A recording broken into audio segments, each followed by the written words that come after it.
I mean, obviously you're a huge star, I mean, in India in general, but, most of your work has been from the South industries.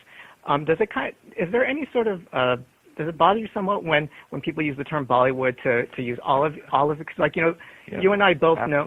Absolutely. Because you and I both know that there's such a distinction as far as the style between, South Indian and the North Indian. It's like calling European cinema as French cinema only. Yeah. Or Italian cinema only, because there's Portuguese cinema. Yeah. Like we have about active 6 fully functional film industries, and 2, 3 smaller ones. So it's so unfair to blanket it all together and call it Bollywood. It's not. It's you can't call it Indian cinema, but to brand it as one, it's unfair. Yeah, especially when, like stylistically, there's a lot of differences. Absolutely. Because culturally also, because of the lingua franca is so different, and culturally the Dravidian and the northern cultures, they are married into each other, but still they have their diversity intact. And even the music, I mean, because you can look at a score from Mumbai versus a score from the Tamil industry, and there's a lot more, shall I say, ethnic identity distinctiveness with the South Indian music. Yes, and also now it's all coming together. The use of Western music was done more scientifically in the South. Yeah, and obviously, you've had such a long career, starting, when you were a kid and working in all different aspects of, the film industry as, an actor behind the scenes, choreographing, dancing, whatever. How's that changed? I mean, like say from 20 years ago from where it is now, Enviably so. I wish I had been a choreographer now. Yeah. Well, I mean, as far as just in the film industry in general. The film industry in general has become more disciplined. It lost it for a while. Because they lost the reverence for the trade. It became like internet. Yeah. So anyone can do it, kind of a feeling. It started in the late 70s.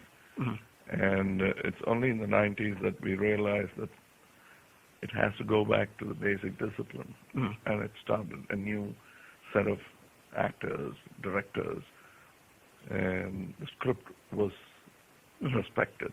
Yes. The word was there instead of improvising on the set. So do you think as a whole that the changes have been for the better, or is there some drawbacks? I mean, because there's a lot more of a Western influence as well coming in somewhat. That's in some parts, but I don't mind it coming when the content demands it. But if it doesn't demand it, I don't know whether you've seen my film Virumandi. I've seen Virumandi. Yeah. So you can't complain about Western influences in that film. Yeah, exactly. Yeah, it's artifacts like phones, cars, guns. Yeah. They've all made their inroads into every culture. Yeah. But otherwise, the cultural identity of Virumandi is so ethnic. Yes. It by virtue of its ethnicity, it becomes international. Yeah. And obviously, when Hey Ram, was a very specifically Indian story. Yes. For you, but moving on to like international, I mean, like obviously, your new film is more of a definitely kind of a little more Western influenced. It's totally Western.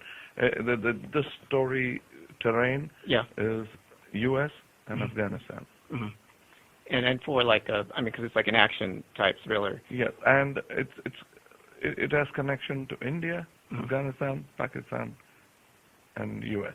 Is that why you were, with casting it, you were kind of like really off the map? You weren't just, using, a lot of established stars like in all the... I almost went that route and then sort of backtracked and said, this is not about a ensemble of stars because that will take away from the movie. Yeah. And they'll say, what is so-and-so playing?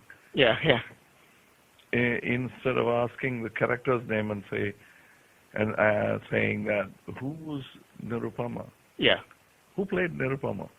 So it's the other way around for me. I'm distraction enough as a star. I think the rest of it should blend with the story. I wanted people to remember them as characters, and you've written a number of your films, and this is only like your fourth as a director. How do you how do you choose what films you want you to direct yourself? See, this one I was almost giving it away to somebody else, but then when I started writing it, it's not even selfishness, but it's a sort of a protection that you can't let it be handled from another point of view. So I took on that aspect as well, because not only because I like the script and I'm fond of it, but I thought it needed some kind of a delicate operation. And what about the specific production that you thought needed the delicate handling? The content itself, and the way it has to be shot, and how we'll have to be pursue certain parts of the research and authenticity with great tenacity of purpose. Yeah. You can't let it go and say, okay, we'll make a compromise. And like, for example, this film needed American war machines. I could have just said, okay, we'll show them far away and only show the effects of it. Yeah. But whereas I chose, we couldn't possibly shoot in Afghanistan. It won't be only cameras we'll be shooting with. So we thought that it's not wise to risk a whole crew in a place like that. We thought of Kazakhstan, we thought of Uzbekistan, but then we needed American war machines too, so we chose Jordan for the war part of it, because they have their Chinooks, Black Hawks, and Cobras there. So, so in addition to obviously, like, it's being sold as an action thriller, but there's a lot more story content and big messages, like all your films, more or less. This one it is a thriller, but the sense of reality is there because it touches on historical points, not the way Forrest Gump touches. Not for the lark of it. Yeah. It actually uses those as fulcrum to lift the story. A real incident is used to lift the story to another level. So it's all connected. It's also saying that dropping a stone in one end of a pond doesn't stop there, because the ripples will reach the other end of the pond. It's kind of like a Dust of a Time, where you had that whole the butterfly effect. Yeah, I truly believe that you can't do a work of art and imagine that it'll stay in your place. Like, how did you come to see Burbank? Yeah. Violence, like art, will also spread that way. It'll have an impact. It'll impact you even without you knowing some of the day, some of the time. Yeah. Now, I had a point that I kind of lost for a second. You've always been very much of a risk taker, from not just the films that you written and produced, but you did like something like Pushpak, the dialogue-free film, and then Have you seen it? Oh God, yeah. And then just in a lot of your films where you just kind of really push down, like Alle Van Daan obviously is something completely off the map, and then even in Hey Ram, where it's a historical drama, but you have a lot of those effects, like that really crazy love scene, music number with the gun and everything. How for this film, aside from the story content, how have you been trying to break? Do you break new ground in this? Like, be a little more experimental? Yeah, it has a non-linear narrative pattern, like Virumandi has. But that's not only to telescope the content, but also to take you back and forth into cultures and into time. So it's all same. It's not like going into another time period, but it's within the same. You see, for example, you see Lawrence of Arabia. Yeah. For a moment, they're out in the desert, actually fighting nature to survive. Yeah. With Yeah. Very basic tools. And suddenly you're there in the opulent British headquarters, and he's asking for lemonade for his boy. Yeah. And the opulence and the starkness of the desert suddenly hits you. Yeah. Because of the water fountains and the life so smooth and the hard life of the desert. Yeah. And also cutting between New York streets and Afghani streets, quickly bringing the same characters back and forth into them. Yeah. It sort of shrinks the world to a global terror village, the global village of terror. Yeah. How is it like shooting digital for this film? So, pushed our boundaries. I think people with what do you call people with religion, film as a religion will find it difficult because we are talking atheism. Yeah, exactly. So, but I have always been open to ideas, and I think digital cinema is here to stay. They tried vested interest, delayed it by at least 15 years. Yeah. But they've lost. Yeah. Did it help you, especially with something like this, which was very technically, complex? Did it help to have the quickness? Yes. Yeah. As a matter of fact, the only limitation was us. The machine was ready for further work. So it's fantastic. We used Epic. Yeah. And Red MX. I bought those cameras and I own them. But I enjoyed the thing. But it all depends on the cameraman who understands the latitude. Yeah. And then sound is another thing, and what made you go with this sound mix, for well, we were originally planning to go for 7.1 and 5.1 in US, but then I came up with another monetizing technique of going direct to home. Yeah. On day and date, which I thought that I'll be touching an honestness. Yeah. And there was a big sting. Yeah. And everybody wanted to stop the film and boycott the film. And then the Competition Commission of India stepped in. Yeah. And or at least it didn't even have to step in. I just had to wave the papers. And they came around and we sort of formed a deal. The north of India is still reluctant to let DTH in. And is it going to be like now after the cinema release or shortly after the cinema? Yes, very shortly. Yeah. It's never been before. Yeah.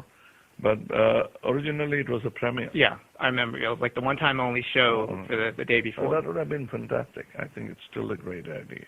Do you think it's a good? I mean, there's a lot of VOD out here, with American film, but it's usually for smaller films. Like that's when it goes wrong because it looks like an escape route. Yeah, I think it's a allied business thing. You meet the demand with supply. Yeah, and the more you supply, the more the income in time. Yeah, see, entertainment delayed is entertainment denied.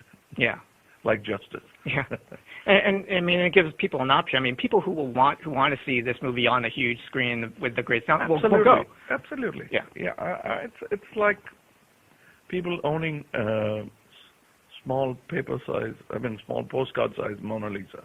Yeah. But it's another thing to go to the museum and watch it.